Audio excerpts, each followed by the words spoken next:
Like when there's like this meme that goes around, you know, where there's a wedding, and you know, weddings are happy occasions. Husband and wife, they're happy, they're dressed up, everyone's happy for them. But there's that one auntie that's in the corner, and this is not my interpretation. It's just like something that I've seen. And she sat with, like, you know, her arms folded, and she's staring, and you know, she's not very happy, and you can see that she's not expressing happiness. I think there can't be an occasion where there's no one. Yeah.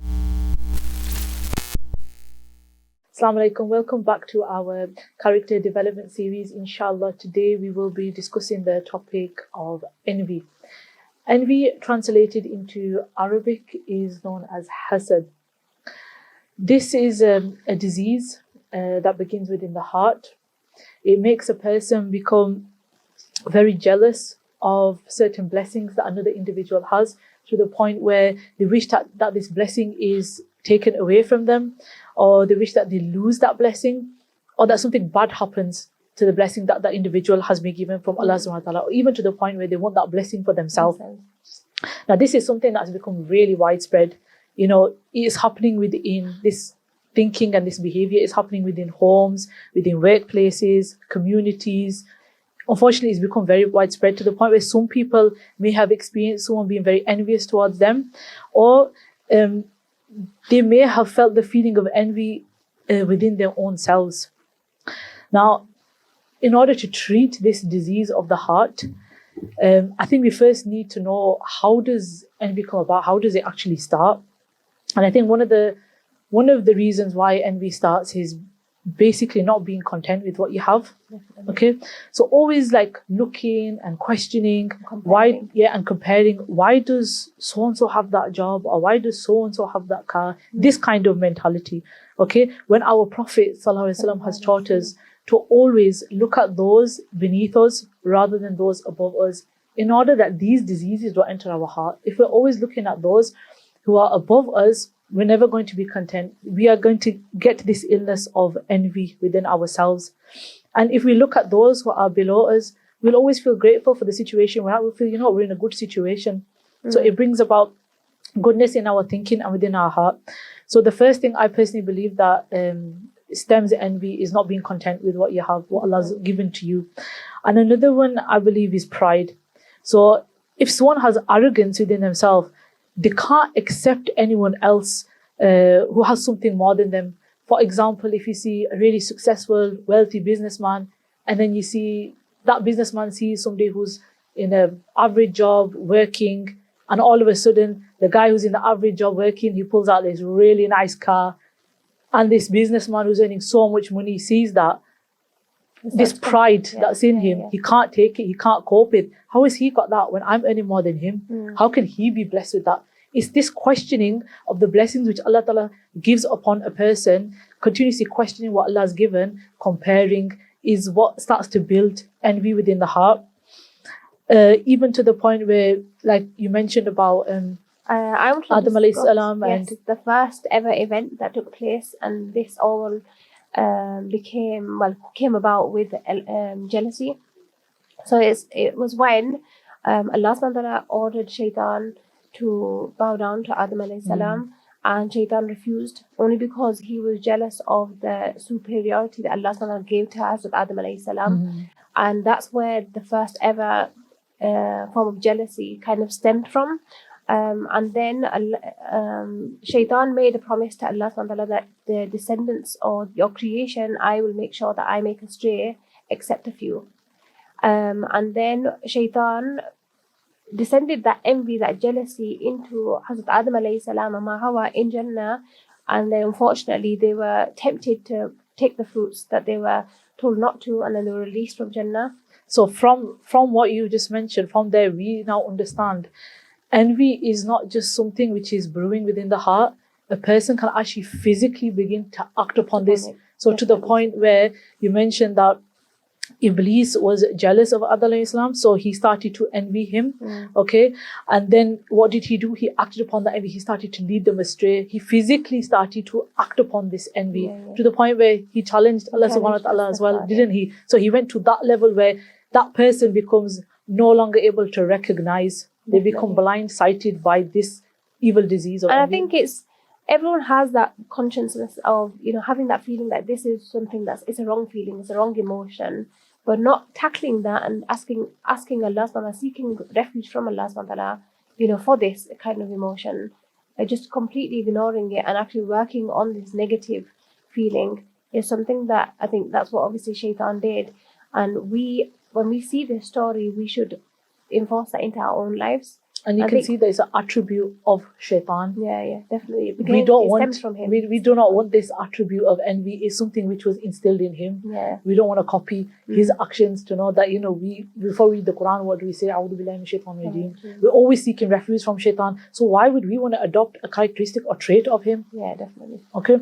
I think one more thing to mention as well in regards to pride, Iblis said that, I'm created from fire, okay, and he's created from clay. I am better than him. Yeah. This was his words. I am better than him. It's this mentality that creates envy within a person by thinking, I am better than this person. I am better. So I think another one to mention where, envy begins is enmity. So within families, sometimes families fall out, relationships don't work, maybe even a friendship, you've fallen out with them for whatever reason. Sometimes a person can harbor hatred within themselves. From that hatred, it then becomes envy where you're like, you know what? Oh, I'm not talking to her, or I'm not talking to him. Now all of a sudden she's been blessed with some kind of happiness. Yeah. At that point, you might not be in good relations with that person. So now you cannot see that person being blessed at all. So it's this enmity from a breakdown of some form of relationship or friendship. I think it's also like a desire of power. Having that, so-and-so's got such a status, I need that status. Yeah. And it could be in any form. It could be like in your own relationship. You're comparing yourself and your spouse to somebody else's, relationship.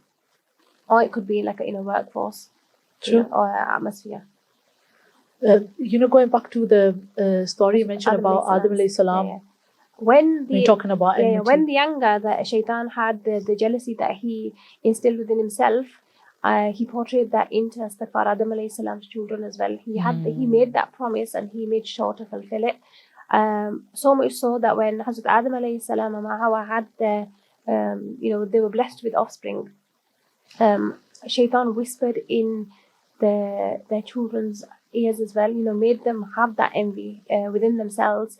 And the story goes where there were two sets of children, and basically it was commanded that one set, so a boy marries the other sister, a girl, and what happened was Shaitan whispered into Qabil's ear. So both the sons were called Habil and Qabil, and Shaitan whispered into Qabil's ear, into his mind or into his heart, you're more superior, you're full of everything basically.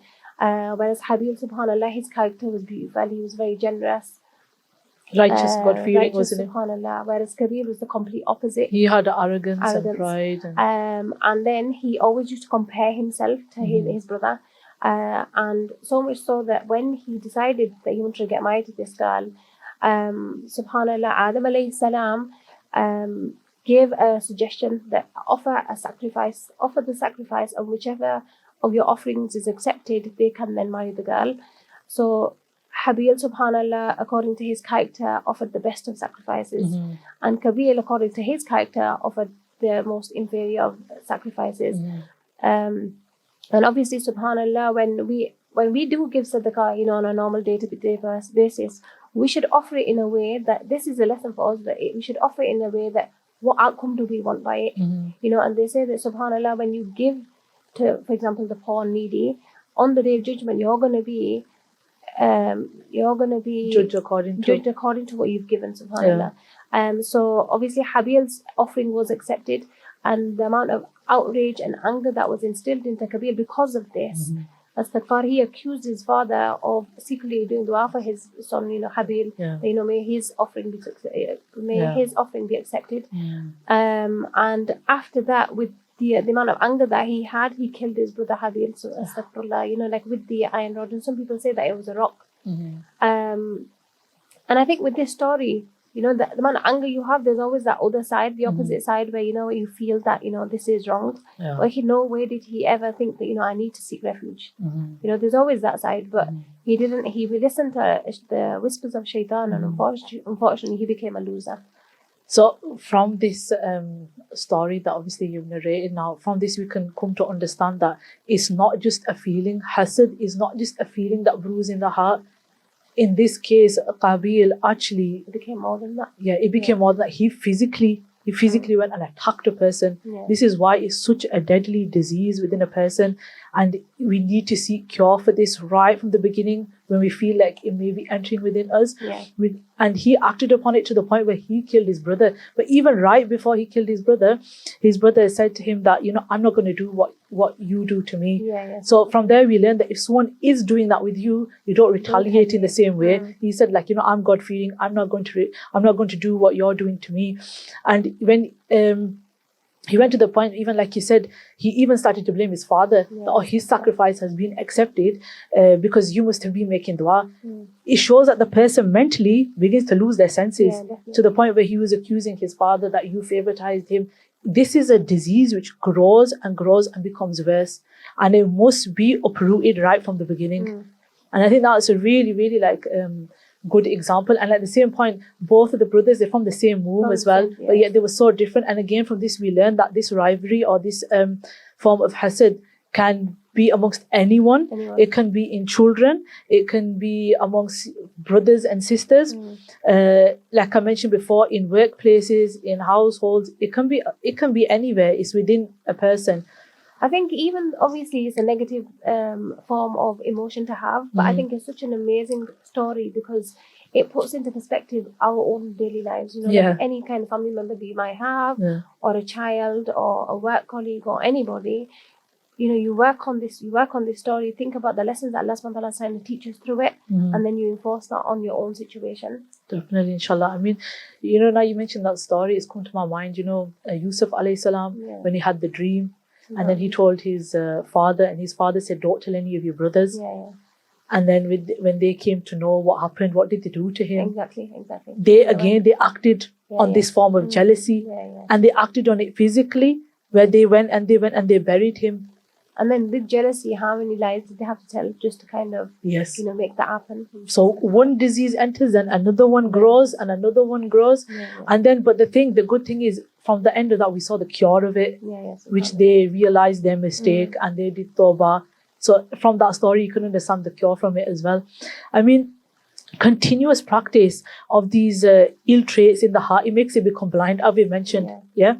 And you're unable to do good deeds when you're continuously practicing this hasad, because the heart has a spiritual light and it can't live amongst this darkness of, like we mentioned, that once hasad enters, then various other illnesses enter within ourselves, okay, to the point where we then produce ill traits due to this envy, like hypocrisy, like backbiting, like you said, lying starts becoming common, taunting somebody, and all this evil is produced, these traits, is down to envy. That it was the beginning is all down to envy, you know. And I think we underestimate as well how the heart becomes sad, the heart becomes depressed, because of the heart is originally is full of light, okay, and by practicing upon these evil traits, it becomes depressed, it becomes suffocated. What happens then?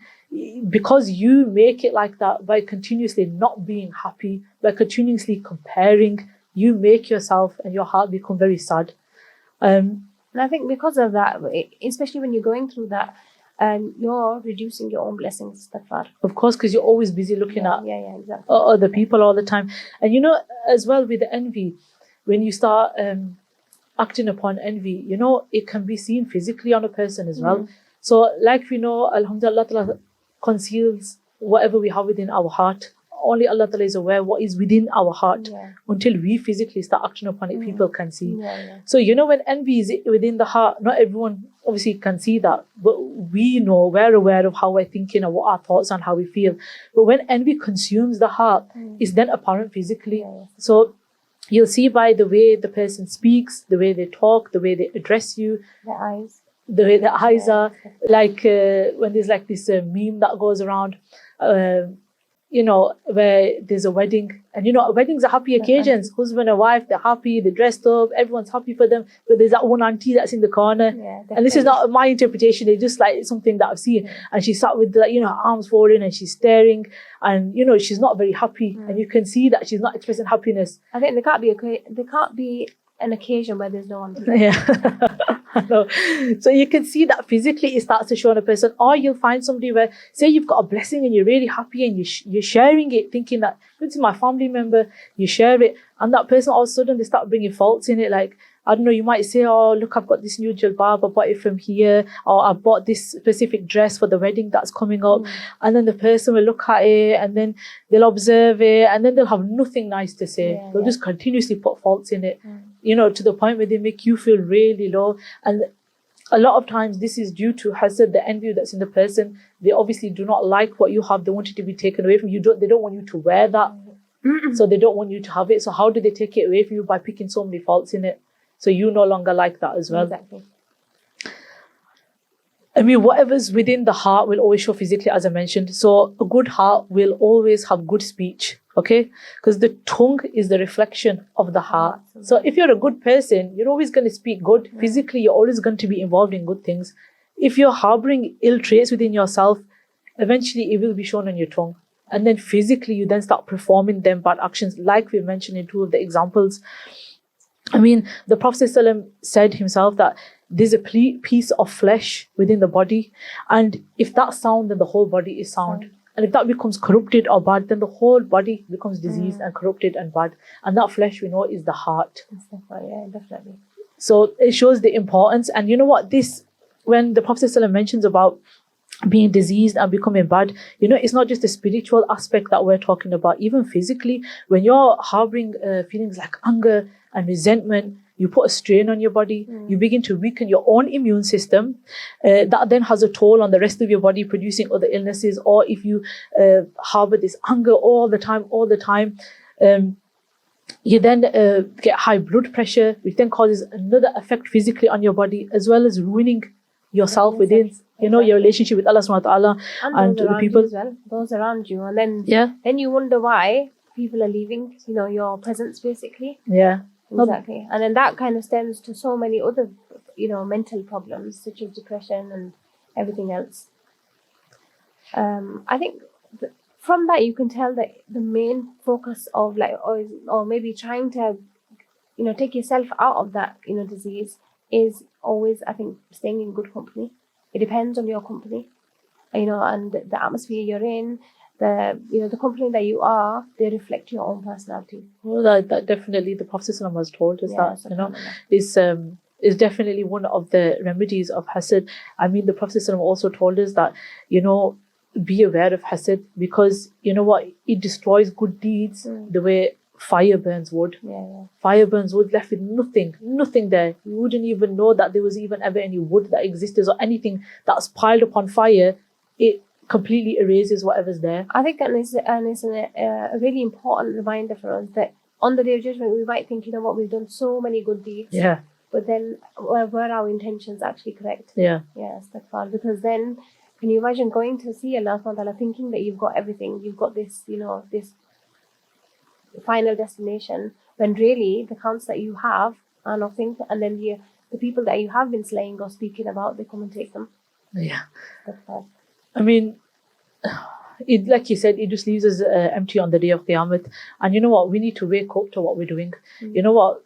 We should not allow ourselves to get to this point where we allow even this hasad, even if it enters, the whispers of shaitan enter, we should not allow this disease to grow. Definitely. We should not, so many homes have been broken because of this disease. For example, if someone's got married and another person is envious of the way that person is, the way they conduct themselves or their beauty, and they then begin to attack the person that they're married to, and people's homes are broken. When homes are broken, relationships are broken, children are missing out on what could have been, because people have physically acted upon this disease that they've allowed to grow within themselves.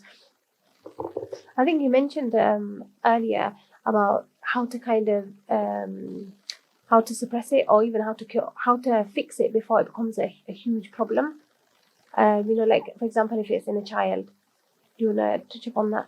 Or, for example, like when there's each sibling, each child is completely different. Yes, inshallah, we'll come to that point. Okay. I think we need to mention about why do we think it's become so common? Okay, yeah. Why do you think it's become so common? And one of the reasons I believe that it's become so common is there's so many trends.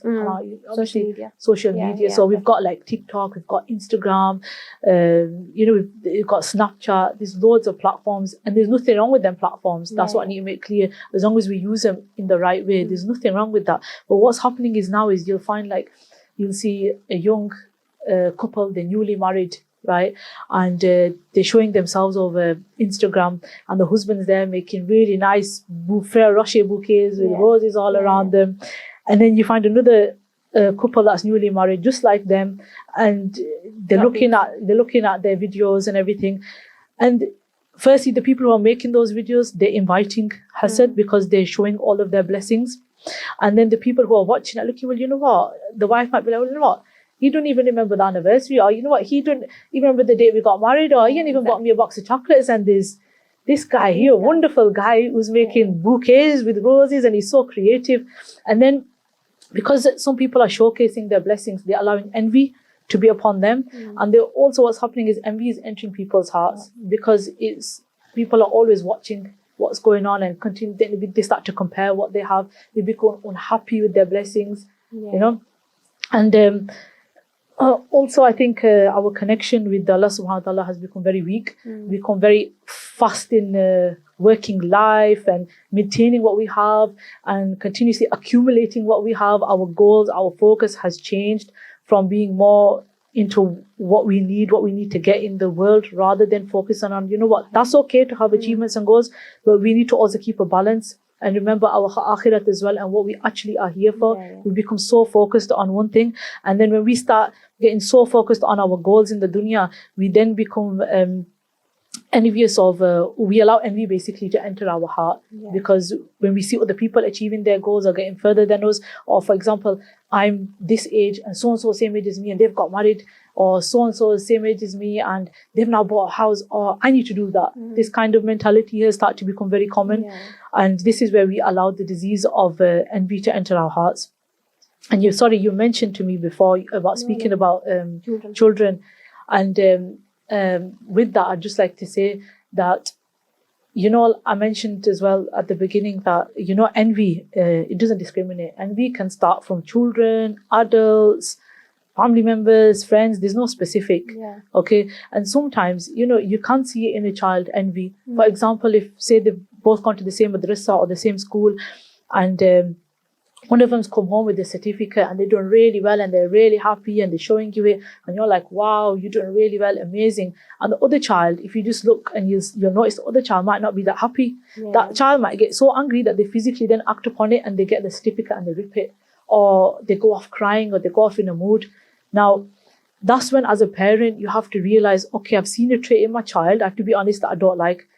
But it's nothing to worry about. That's the opportunity for you now to erase that and to teach that child, how do you cope when you see somebody else with a blessing? It starts right from the beginning. So you then nurture that child and explain to that child that, look, this is a happy moment for your brother or sister. We must show happiness on another person's happiness. And let's go out and let's get some sweets and let's give it to your other sibling and show that this is a really good achievement, and explain to that child as well that, you know what, if Allah has given to your brother and sister, He can give to you as well. Don't underestimate Allah's blessing. Allah gives to everybody. Of course He can give to you. Make them a bit more positive and take away the negativity. And I think these are some of the reasons why hasad starts. Envy starts. I think if it's not addressed, then one thing after another, and then you don't realize where it's actually begun from, and then that's why you can't really treat it. But I think for me personally, whenever I speak about this, I think it's just addressing, accepting that there is something there, some form of negative emotion there, and only then can you accept it. If you're of the thought that, no, I'm not of it. Every single person has that slight element of it, and then that's the only way of addressing it. I think the most important thing to address it is first seeking protection from, by Allah subhanahu wa ta'ala, basically. Sure, definitely. I mean, I think after speaking all about hasad, we should focus a bit more on the cure. Yeah, because we want to know the cure. So even if we've had these whispers from shaitan, we feel something's entering our heart, how can we cure it? First thing, gratitude. You know what? Like I mentioned before as well, that look at those who are beneath you. This is what our Prophet ﷺ told you. Instead of looking at those who are always above you and appreciating what you have. The more you appreciate, Allah will give you more. And having that gratitude for what you have, this is one of the cures of not letting hasad come inside your heart. And understanding as well that, Allah Ta'ala's wisdom, you might see somebody who's got loads of wealth, but they don't have the health. Yeah. And you might not see the aspect though that they don't have health. You just might see the wealth and the things they're buying. And you might be that person that you don't have the wealth, but you have health. You both have been blessed. But in different ways. Okay, so I think that's what we need to understand. We need to change our mental attitude that, okay, so-and-so might have that, but you know what? Allah Ta'ala has blessed me in this way. Yeah. And that thinking allows us to be positive and grateful. And also it cures the disease from growing any further in our heart. And even suppressing our ego, thinking that we're better than something that Iblis did, and that thinking that we're more deserving than the next person. This kind of attitude is all wrong. Definitely. And that's where all the other illnesses and diseases start to grow, from the attitude that I deserve more, I should have it. For example, if I'm reading all my namazes, I'm reading my nafil, I'm getting up at night, I'm exhausting myself, I'm doing all my nafil fast, and then I see somebody down the road and they're not that practicing, where Allah's calling them for Hajj. Right. And I start saying, you know what? How are they more deserving than me? I'm doing all this ibadat and they've got called. This is where we need to stop and say, you know what? Allah Ta'ala will call me as well, inshallah, and be happy for the person. Because our Prophet ﷺ taught us that love for yourself what you love for others. Whatever you dislike for yourself, dislike for others. If you wish for something and somebody else has got to be happy for them, and Allah will bless you as well. We need to understand that Allah will give to us as well. Everyone's given differently. I think there's so many ways to protect yourself from it. It's like, for example, like what you were speaking about, like if you are envious of somebody, give them a gift according to it, and try to decrease or take that emotion out of yourself. Or if you're not liking somebody's company, put yourself in there, try to learn about the other traits that they have, and that might make you actually, learn something new about them. Even like you mentioned, doing good to the person. So if I see someone, for example, that's more beautiful than me, and then I start thinking, oh, she's so pretty, she's like, no, what I need to do then is, if these thoughts are coming in my head, mashallah, you're very beautiful. Compliment the person, give the person compliments, give them gifts. The thing that you're jealous of, do the opposite. Don't start treating them bad. Don't start following the whispers of shaitan. Do the opposite. Give them gifts. Kill that disease. Honestly, it will be so good for your heart as well. And your heart will feel the peace of the good action. And I think it's like a form of fighting your own nafs as well, isn't it? 100%. Because it's your own nafs as well, as well as the shaitan's whispers. And them two combined are deadly. I mean, I think lastly, if we remind ourselves that all the good deeds are erased with envy. It's a killer disease. It will ruin you physically, your health, and spiritually as well. You'll be devoid of all good things. And one of the caliphs, Hazrat Muawiyah, said that avoid jealousy because it causes more damage to you than it does to the person that you are envying. Definitely. Inwardly and outwardly. I mean, even to the point where you might be jealous that someone has something, and even if you physically go out and you try to ruin that blessing for them, remember one thing: when Allah has blessed somebody, He's also the protector of that blessing as well. You might give that person some form of hardship if you are that person that goes out to physically destroy what they have, but you are doing more damage to yourself because you are mentally ruining yourself, because all you're doing is thinking of their blessing, how to take it away from them, and that anger that you have within yourself, you then ruin yourself internally as well.